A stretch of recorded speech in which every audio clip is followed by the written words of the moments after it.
Sungguh-sungguh Allah sangat ridho ketika seorang hamba itu makan. Makan.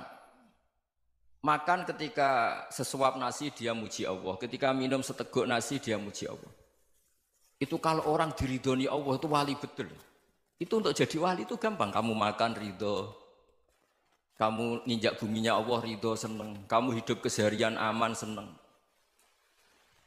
Nah ini supaya sampean kita semua lah, kita semua ngaji betapa panduan Rasulullah untuk menggapai ridho Allah itu banyak yang keseharian sekali. Saking kesehariannya banyak dalam hadis dan itu sahih. Nabi menyebut hal-hal yang keseharian. Hatta ma tas'alu fi imra'atika, kamu punya uang kemudian istri kamu bisa makan itu ibadah. Bahkan sebagian ibadah itu dicontohkan Nabi yang akhirnya diprotes sahabat. Yaitu wafi buti ahadikum sodakoh, kamu menggauli istri kamu itu ya sodakoh. Sampai sahabat bilang yang benar ya Rasulullah. Ayati ahaduna syahwatahu wa huwa lahu ajrun. Masa urusan biologis, urusan syahwat kemudian dia dapat pahala. Nabi menjawab, alai salawadu'aha fi haramin akana alaihi wisrun. Bagaimana kalau dia meletakkan ke yang tidak benar itu kan dosa. Nah, hal-hal seperti ini yang saya ingin teman-teman semua lah, semua. Saya juga agak ingin ngaji demi Anda juga agak ingin. Itu dosa sekali ngaji kok pesanan kelompok tertentu itu enggak boleh. Islam itu untuk semua. Jadi ya cuma karena di depan saya jenengan ya seakan-akan jenengan korbannya. Itu ada ilmunya dalam usul fikih itu. Jadi orang itu harus ngaji usul fikih. Nama yang disebut, mungkin Mas Sufyan masih ingat zaman ngaji usul fikih. Nama yang disebut itu tidak jaminan sebagai prioritas perintah. Jadi misalnya gini, kebetulan yang di depan Nabi itu Abu Dzar. Nabi ya bilang, ya Aba Dzarin ini uhibbuka misalnya, atau ya Mu'ad ini uhibbuka, atau ya Abu Hurairah ini uhibbuka misalnya. Banyaklah riwayat yang Nabi nyebut ya Aba Dzarin, ya Mu'ad, ya Abu Hurairah. Kemudian misalnya Nabi meneruskan khitab, ini uhibbuka, saya mencintai kamu, fakul dubur sholatin, atau sebagian riwayat disebut fala tada'an la dubura kulli sholatin, Allahumma inni ala dzikrika wa syukrika wa husni ibadatik. Saya mencintai kamu, siapa saja. Mu'ad bisa, Abu Dzar bisa siapa? Saya mencintai kamu, mohon kalau habis sholat kamu jangan lupa wiridan Allahumma a'inni ala dzikrika wa syukrika wa husni ibadatik. Ya Allah, tolong kami permudah supaya mudah ingat engkau. Anda tidak bisa mentang-mentang, wong nama saya Parmin, nama saya Purnomo, itu yang diperintahkan Mu'ad misalnya. Jadi yang disebut satu, tapi khitab itu untuk siapa saja. Saya teruskan ya. Jadi saya mohon semua kita melakukan kebaikan itu kalau dalam kaidah fikih disebut al yakin la yuzalu bisyak. Banyak kebaikan yang kebenarannya itu 100%. Tidak punya efek samping ke pihak lain, ke kelompok lain, ke komunitas lain.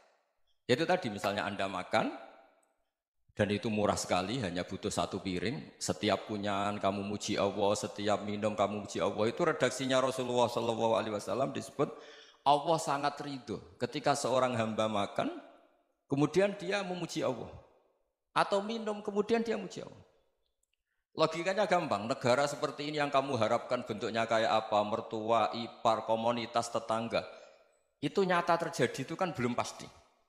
Sementara yang mesti terjadi adalah kamu butuh makan, kalau tidak mati.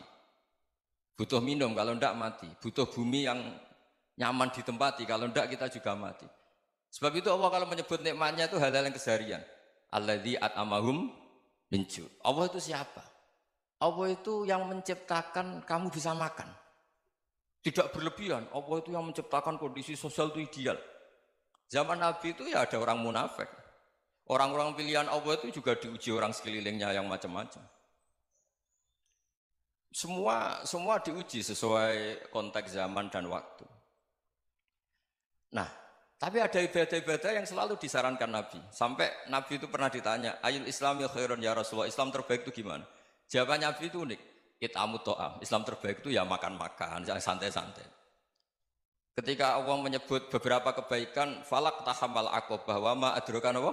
Mal aqobah. Terusannya apa? Fakku raqobah. Terusannya apa? Au it'amun fi yaumin di masubah. Ya, atau acara makan-makan itu juga Islam. Kenapa? Ya bayangkan kalau tidak ada makanan, kita mati kan? Kondisi sosial tidak ideal itu Anda masih gak apa-apa. Tapi kalau Anda tidak makan, Anda tidak minum, Kamu punya istri cerewet masih bisa hidup, punya mertua cerewet masih bisa hidup. Tapi kalau tidak makan bisa mati. Berarti penting mana istri sama makan? Penting mana? Makan. Semoga istri Anda dengar, nanti kamu disuruh makan tapi pulang deh.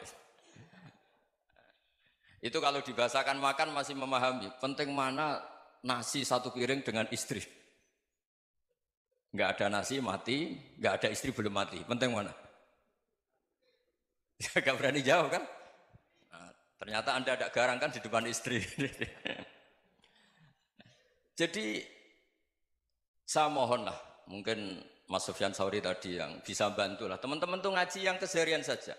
Karena kita nyari ridho Allah itu berdasar firman Allah. Dan firman Allah itu menyebut keseharian tuh riang, gampang. Yaitu tadi misalnya wa min ayatihi manamukum billaili wan nahar. Termasuk ayat-ayat Allah itu kamu tidur. Maka dulu itu ada guyonan, ada tokoh Mu'tazilah, kelompok dalam Islam yang berpikir manusia itu bisa menentukan ikhtiarnya sendiri. Karena saya bisa duduk, ingin berdiri, berdiri. Karena kelompok ini nggak terima kalau semua kehendak Allah, nanti bagaimana kalau semua kehendak Allah kok ada hisab ya, ada sanksi. Lucunya itu dia akhirnya, ini cerita ya, mencintai seorang perempuan, cantik sekali. Dan itu dia menjadi ahli sunnah itu oleh hal-hal yang sepele. Karena istrinya cantik, ya namanya suami istri itu hubungan intim. Terus ditanya, Mas, masih ingin lagi? Masih. Silahkan diulang lagi. Wah ya tidak bisa. Katanya manusia bisa menentukan yang diinginkan. Itu tobat itu. Itu nggak bisa ditobatkan Mas Sufyan Ats-Tsauri. Orang cantik yang mudah nobatkan orang itu orang cantik. Segampang itu. Akhirnya kita tahu, makanya kalau dalam kitab Hikam itu disebut al-aqil mayyakul madza yaf'alu wa hubi wal ghafil mayyakul madza af'al. Orang yang punya akal karena sadar ini wilayah Allah, semua milik Tuhan. Itu dia tiap hari berpikir, besok Allah akan melakukan apa terhadap dunia ini. Kamu merencanakan sesuatu mau plesir ternyata gempa. Mau wisata ke Rusia ternyata perang. Kamu tidak pernah tahu apa yang akan terjadi besok. Wa ma tadri nafsum madza taksibu ghadan. Tapi anda semua kita ini sering punya jadwal permanen. Makanya saya kalau diundang siapa saja, bisa takdir. Yang jelas Gus ini acara penting.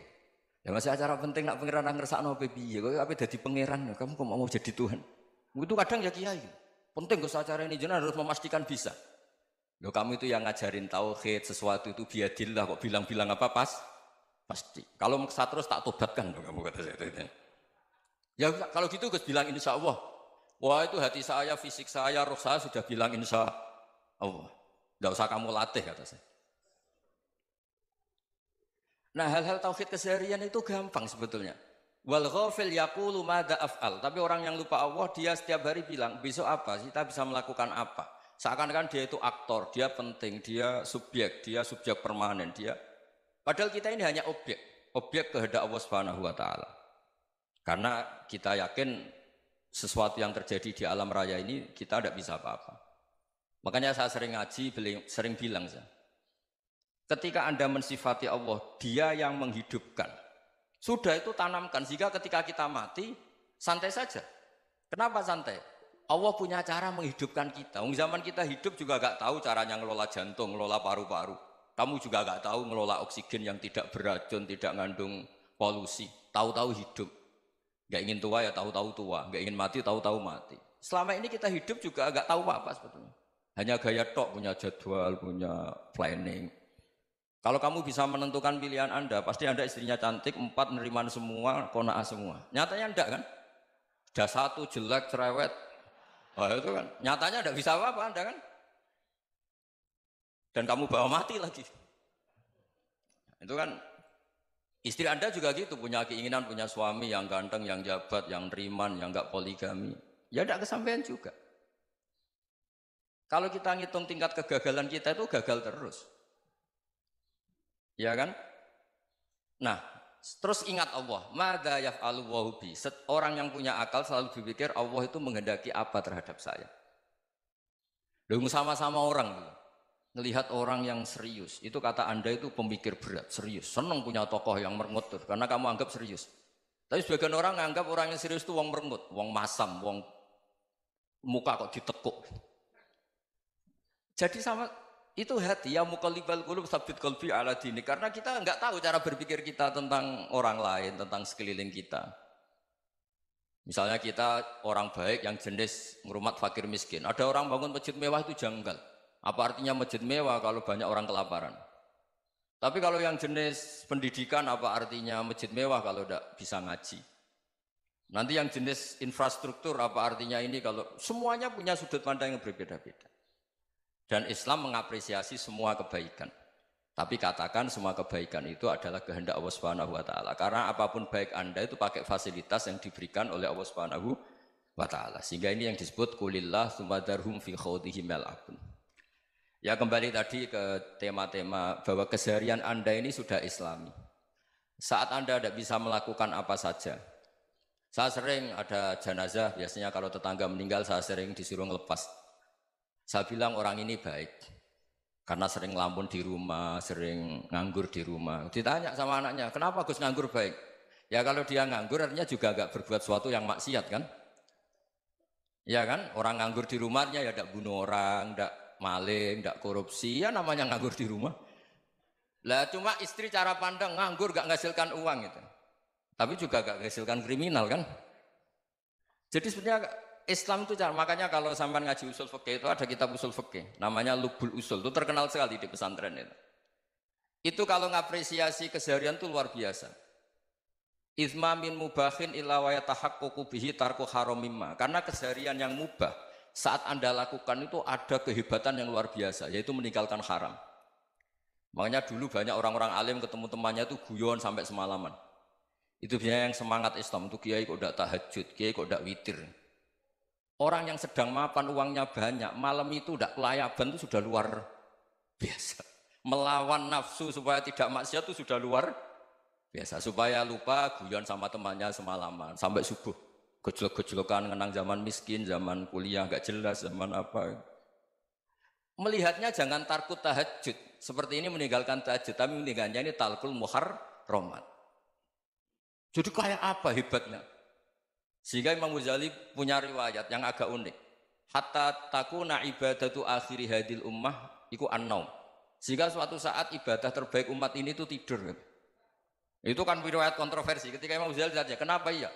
Kenapa kamu mulai keluar dari rumah itu sudah banyak maksiat? Melihat perempuan yang enggak mahram, melihat fenomena. Tapi kalau kamu tidur itu enggak melihat apa-apa. Tapi juga kamu jangan menganggap tidur itu ibadah betul. Saatnya melakukan fardu ain malah masih tidur. Tapi itu sudut pandang yang menjadikan kita Islam itu gampang. Jadi saat Anda tidak bisa aktivitas apa-apa, misalnya ada beberapa orang yang lumpuh. Lumpuh itu memang nggak bisa Jumatan, nggak bisa ibadah, tapi dia juga nggak bisa maksiat. Tidur itu memang Anda saat itu tidak bisa tahajud, tidak bisa witir, tapi saat itu ada zina, ada maling, tidak gosipkan orang, tidak bully orang, tidak menanamkan kebencian, tidak hasud. Sehingga tidur menurut Allah Ta'ala wa min ayatihi manamukum billaili apa? Wan-nahar. Karena di tidur itu selain ada unsur istirahat, jaga kestamina, juga ada unsur meninggalkan beberapa keburukan. Nah saya mohon ibadah yang keseharian ini kita jaga. Supaya kita semua baca ayat itu fasih. Fasih itu tertanam di hati. Allah itu siapa? Alladzi at'amahum min ju'i wa amanahum min khauf. Dan Allah kalau cerita di Quran itu anna subabnal ma'a subba thumma syaqaqnal ardhan wa syaqqa fa ambatna fiha habba wa inaba wa qadba wa zaituna wa nakhla wa hadaika hulba. Kamu tahu saya ini siapa kata Allah? Saya ini adalah Tuhan yang menurunkan air. Kemudian ada tanaman banyak.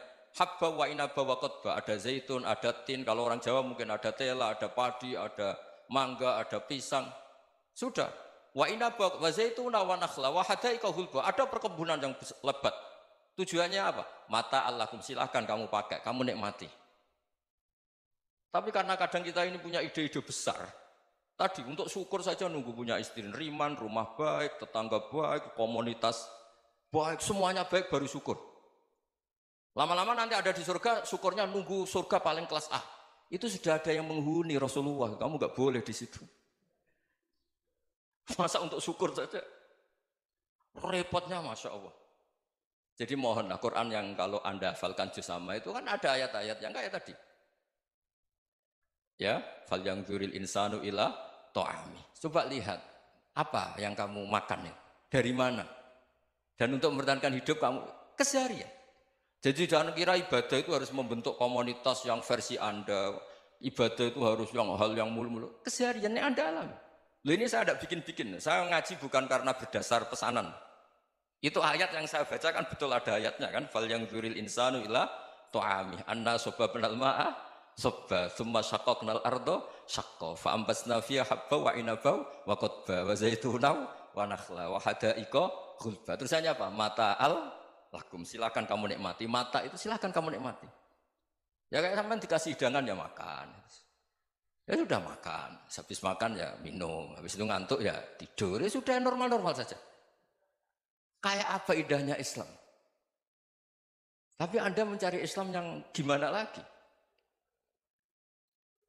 Nah itu yang diajarkan guru-guru kita, diajarkan sanad kita sampai Wali Songo, sampai Rasulullah SAW. Bahwa pada akhirnya ada jihad, ada perang. Itu dulu memang perang, bukan membunuh. Beda.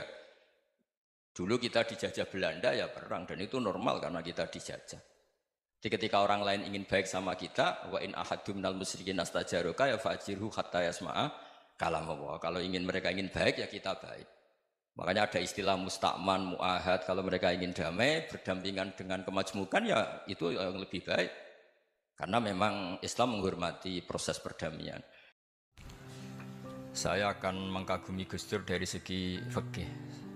Ketika Gus Dur dilengsarkan dari presiden, yang paling saya kenang dan para ulama seluruh Indonesia, mungkin seluruh dunia mengenang adalah keberhasilan Gus Dur mengelola konflik itu tidak pertumpahan darah. Satu prestasi yang insya Allah jadi amal beliau, semoga mendapat ridhonya Allah Subhanahu wa Ta'ala. Karena yang paling dihindari oleh Islam sebisa mungkin adalah jangan ada darah menetes, apalagi hanya demi kekuasaan. Lorian jadi presiden dilengsarakan nggih. Lah kok purun 300.000 tiyang ajeng pun tanda tangan ajeng mempertahankan kula nek perlu kurban nyawa. Cuma kula mikir lah iya jabatan nek negara iki dhuwure apa sih presiden itu? Kok sampai harus meneteskan darah manusia Indonesia? Mbok betul perlu. Meneh-meneh terbukti dewi. Saya akan mengkagumi Gus Dur dari segi fikih. Ketika Gus Dur dilengsarkan dari presiden, yang paling saya kenang dan para ulama seluruh Indonesia, mungkin seluruh dunia mengenang adalah keberhasilan Gus Dur mengelola konflik itu tidak pertumpahan darah.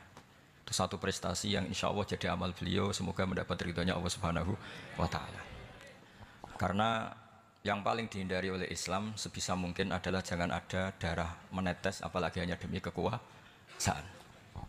Sehingga Rasulullah SAW sampai berdamai ketika terjadi tarik ulur di Sulhul Hudaybiyah. Saat itu Suhail bin Amr memberi sekian poin yang mendikte Rasulullah, semuanya merugikan Rasulullah. Tapi tidak semuanya merugikan Rasulullah, tidak ada yang menguntungkan sama sekali. Tapi Rasulullah menuruti itu semua demi tidak pertumpahan darah. Padahal Suhail bin Amr zaman itu masih kafir. Sehingga menjadi fikih bahwa perdamaian itu harus kita jaga. Sampai ada ayat wa in janahu lisalmi fajnalaha wa tawakkal 'ala Allah. Jika mereka ingin damai, kamu harus menuruti itu. Sehingga damai itu pula yang zaman era Gus Wahid, ketika beliau menginginkan negara berdasar Islam, itu banyak di buku, termasuk beliau panitia 9 persiapan kemerdekaan Pebuki. Juga tadi Gus Salahuddin cerita, beliau akhirnya kompromi juga dengan negara yang berbentuk Pancasila. Kemudian itu disosialisasikan era Muktamar Situbondo, yaitu Kiai Haji Ahmad Siddiq, didukung oleh Gus Dur karena zaman itu beliau kalah sepuh sama Kiai Haji Ahmad Siddiq.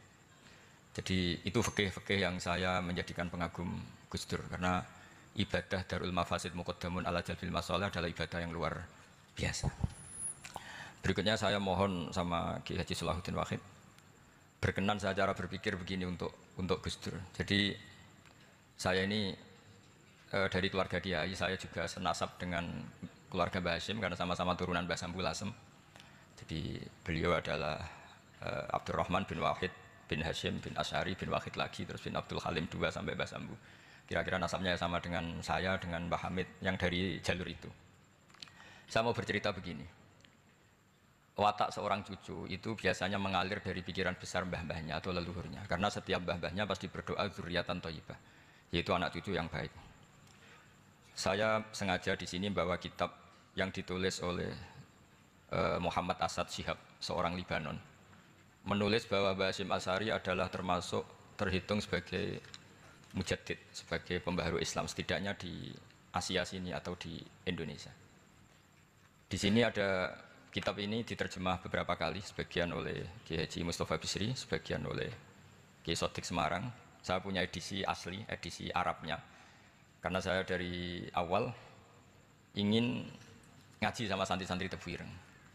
Karena buyut-buyut saya itu termasuk gurunya Mbah Soleh Darat. Jadi buyut saya yang di Kudus, Pondok Damaran itu dulu Mbah Soleh Darat pernah ngaji di situ. Dan Mbah Hasyim kecil pernah ngaji sama Mbah Soleh Darat. Dan tentu biasa itu dalam ilmu sanad. Guru-guru saya indukannya di Mbah Hasyim juga pernah ngaji beberapa ulama di Pantura. Dan saya pastikan di antara perilaku atau manhaj Mbah Hasyim adalah, ini saya baca, guru-guru beliau kemudian ada perilaku yang persis ditiru Gus Dur. Jadi itu bukan sekedar bukan sekedar mitos atau kebetulan. Beliau punya pilihan-pilihan yang dipilih sampai akhir hayatnya. Di sini ada cerita proses Mbah Hasyim ngaji, kemudian pernah ada seorang Jerman mau belajar Islam sama Mbah Hasyim, kemudian ditemui beliau dengan sangat hangat.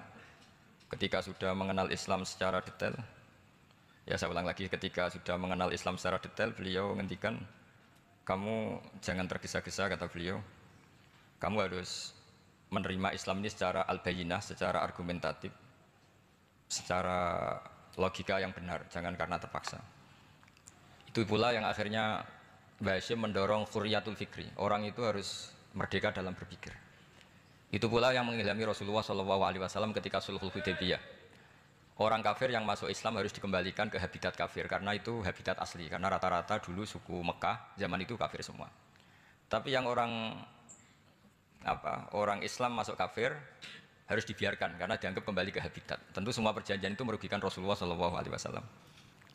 Tapi yang unik, Rasulullah itu menerima itu semua. Kata Rasulullah, sudah perjanjian itu kita terima saja. Akhirnya perjanjian itu diterima. Kemudian tapi Nabi hanya minta satu hal. Orang kafir Quraisy tidak boleh melarang orang diskusi Islam. Akhirnya mereka diskusi tentang Tuhan, tentang agama, tentang macam-macam. Sehingga mereka akhirnya membandingkan, namanya punya Tuhan batu sama Tuhan yang disebut Muhammad. Tentu mereka masih jangkar pakai nama Muhammad. Mereka diskusi. Kalau kita punya Tuhan berhala, efeknya begini-begini. Kalau Tuhan kita banyak, efeknya gini-gini. Diskusi. Yatafawaduna fil hadis, mereka diskusi secara terbuka. Terus fama ahadun yaqilu syai'an illa dakhala fihi. Kemudian seseorang yang berpikir secara benar, yang mengenali Islam, pasti akan masuk Islam. Sehingga karena mereka diskusi bebas tanpa tekanan, akhirnya mereka memilih Islam. Dan selama mereka Islam, mereka akhirnya ikrar Islam sama ikrar, cara sekarang ikrar, kemudian menjadi Muslim. Dan otomatis perjanjian itu dibatalkan. Makanya kata Imam Zuhri, guru Imam Malik, maka nafathun a'zuma fil Islam min sulhul Hudaybiyah. Enggak ada kemenangan Islam sehebat kemenangan dalam Hudaybiyah, yaitu orang berbebas berpikir. Kemudian kebebasan berpikir ini pasti mengarah ke mengaku yang benar, menanggalkan yang salah.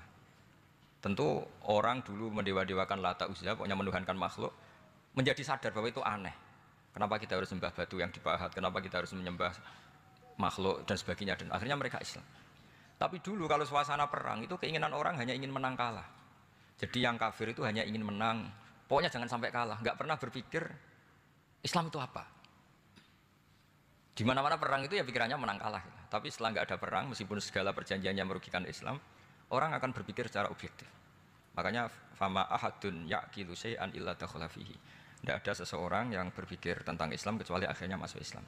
Sehingga itu disebut maka nafathun a'zama fil Islam min sulhul Hudaybiyah. Enggak ada futuhat yang sebesar sulhul Hudaybiyah. Ya, kitab ini namanya Wadi'ul Labinat Istiqlalil Indonesia. Mungkin santri Tebu Ireng mungkin lebih tahu ya, karena harusnya lebih tahu. Jadi kalau tahunya baru sekarang ya rada innalillahi wa inna ilaihi rajiun.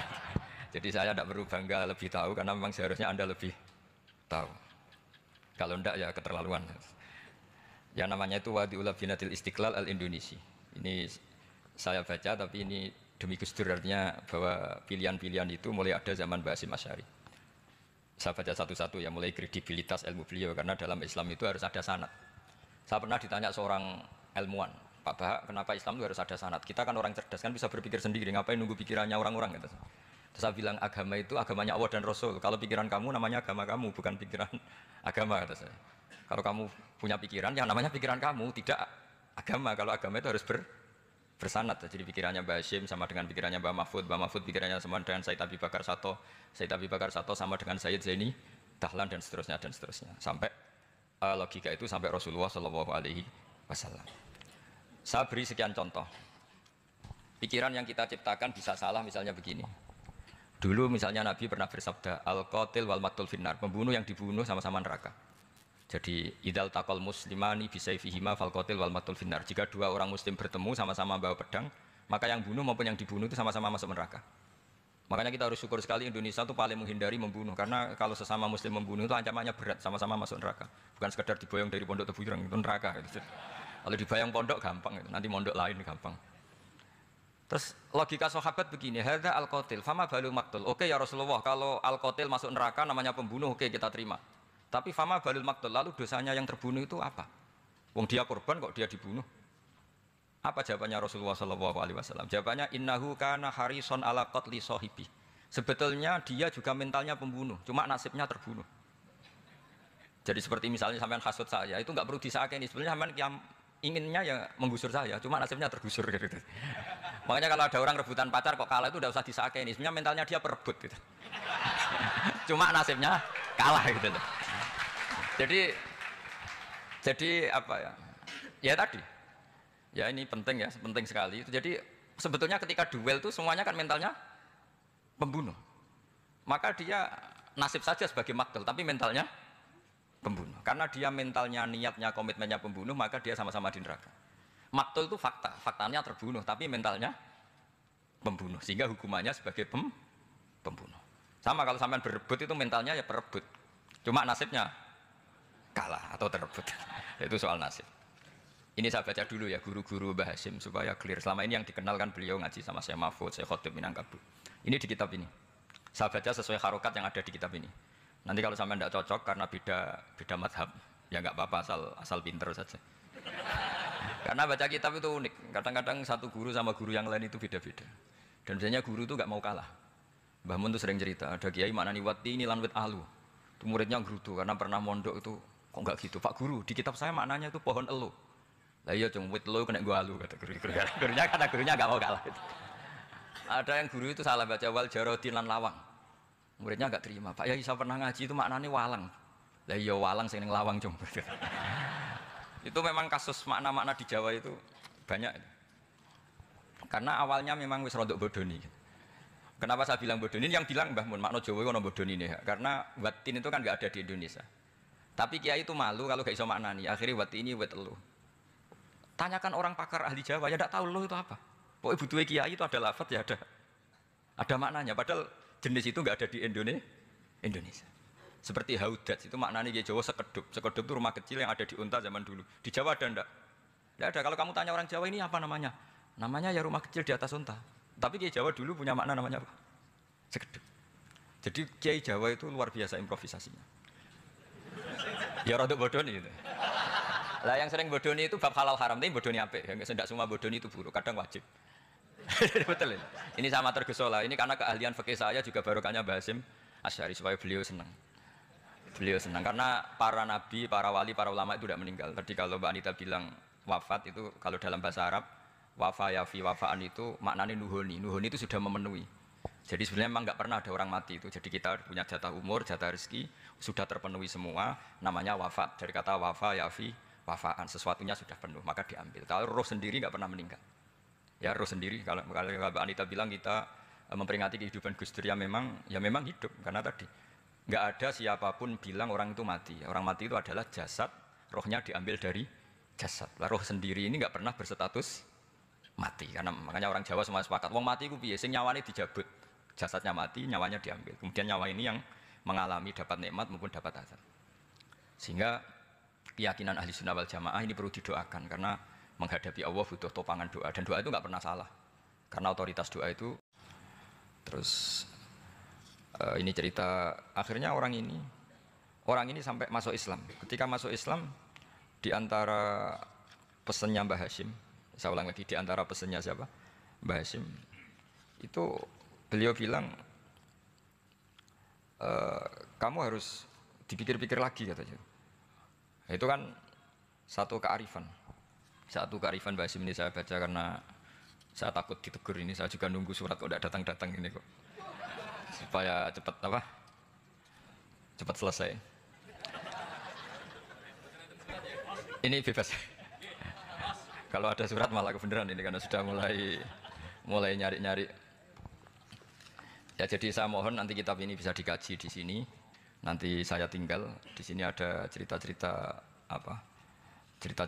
sampai beliau berteman orang Eropa, terus beliau macam-macam sampai saya teruskan. Suma arsalatku syirka ila Indonesia amni 1929 watana qala fi katsir minal mudun wa kata akhiran fi madinati Surabaya bi Jawa Syarqiyah wa min huna badatil hidayah wa taufik taqudanihi ilal khairi hadas lautil hadis fil amil alladhi yakti fatratas tirah. Jadi orientalis tadi ketika berteman Mbah Hashim lama-lama tertarik oleh Islam. Ketika mulai tertarik dengan Islam wa sya'ara bil istiqra aruhi wal amni tam wa kaifa ya'budu rabbahu ibadatan haqiqiyah. Terus mulai tertarik dengan Islam, terus konsultasi sama Mbah Hashim. Jadi tertariknya barokahnya Mbah Hashim. Orang ini kemudian wabakiyal muhandis itu insinyur Karel von Schmidt fi Indonesia hatan talatil harbul alamiyah sehingga perang dunia kedua selesai wa indama qawamal indonesiun dital hukmil al hulandi fi harbil istiqlal am wa kana muhandis fi sufufil indonesiin dafahu islamuhu li syarika sak terus. Terus ini saya cerita, jadi Mbah Hashim pernah mengislamkan orang Belanda, orang Jerman, orang apa? Orang Jerman, terus orang ini hidup di Hamburg sampai akhirnya beliau dakwah Islam di sana. Jadi ini ini pentingnya supaya sampean tahu bahwa Tebu Ireng mulai dulu adalah komunitas internasional.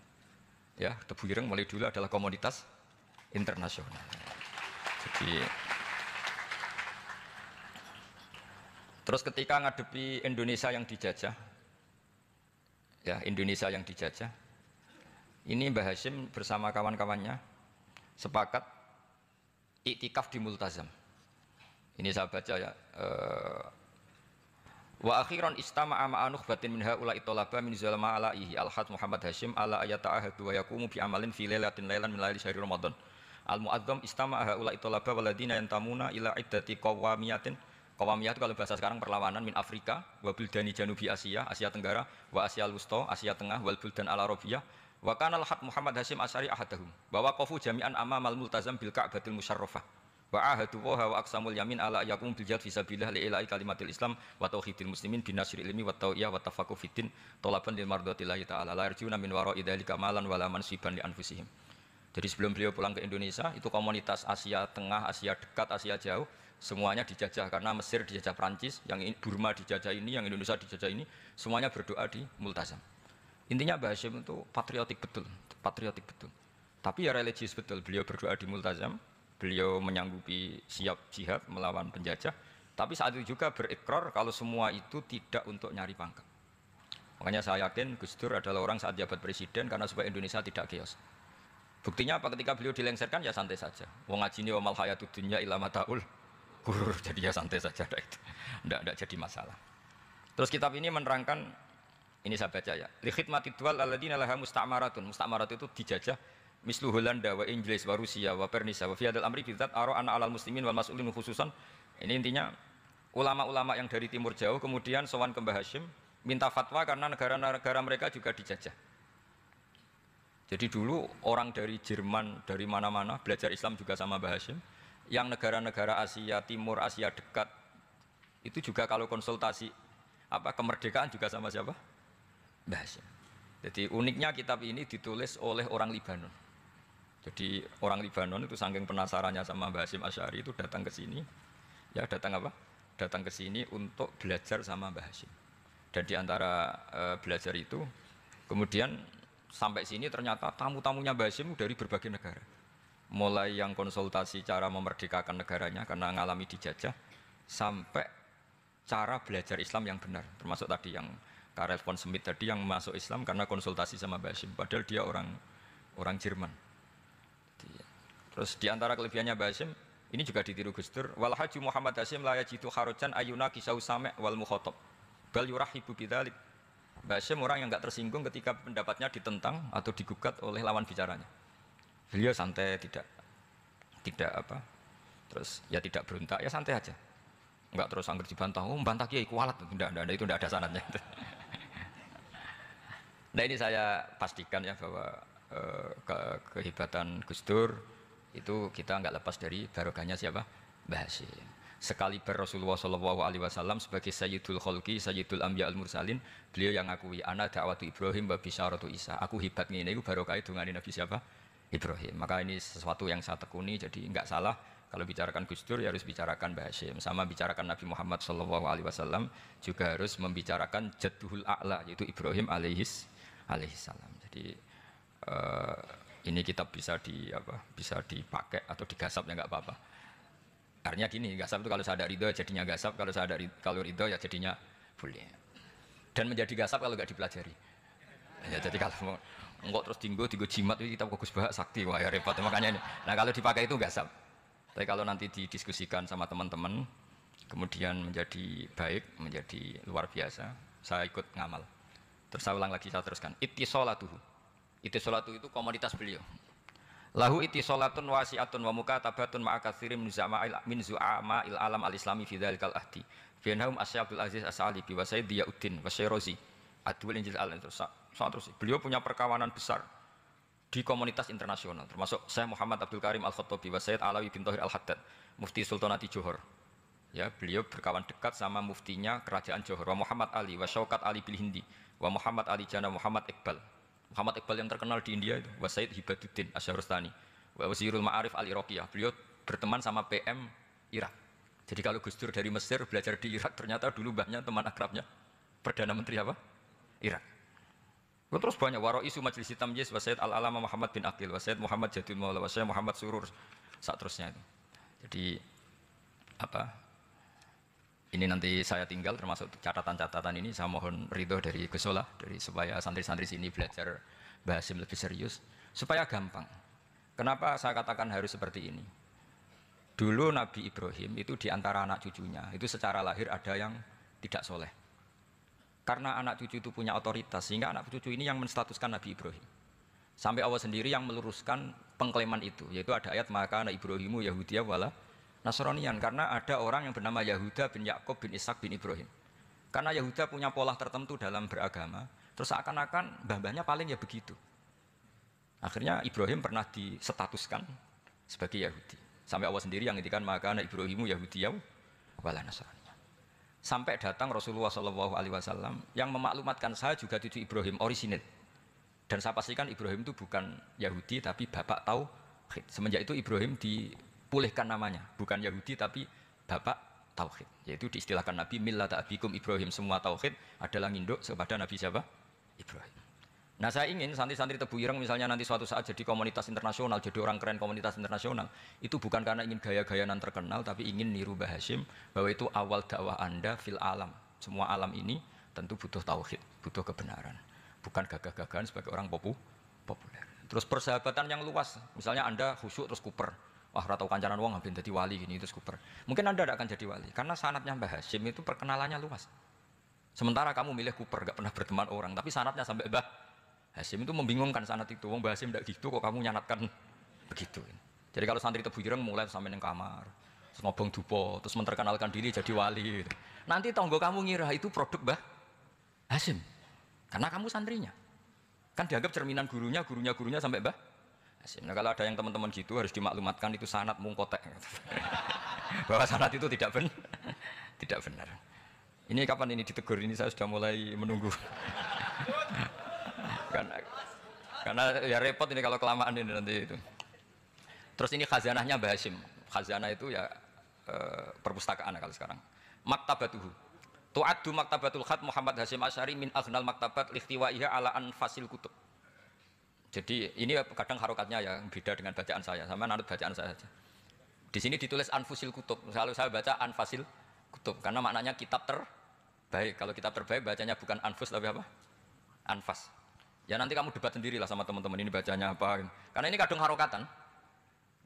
Kalau kadung harokatan repot. Abe bantah itu kadang sungkan mbek sing aran, orang bantah kadang beda. Lah supaya selamat, iki ora saleh mu'alif khotote sing goblok biasanya gitu korban. Biasanya gitu kalau untuk menyelamatkan kiai itu, oh ini yang ngetik yang salah. Padahal kadang kiai ini barang ya rontok salah tapi ya sembol. Daripada suudzon sama kiai kan mendingan sama pengurus. Ya gitu ya sepakat ya. Jadi ya sudah terus. Ya saya baca. Tu'addu maktabatul khat Muhammad Hasyim Asy'ari min aghnal maktabat likhtiwaiha ala anfasil kutub al-ilmiyah al-islamiyah. Jadi kalau tadi yang diceritakan para kawan-kawan Gus Dur suka baca.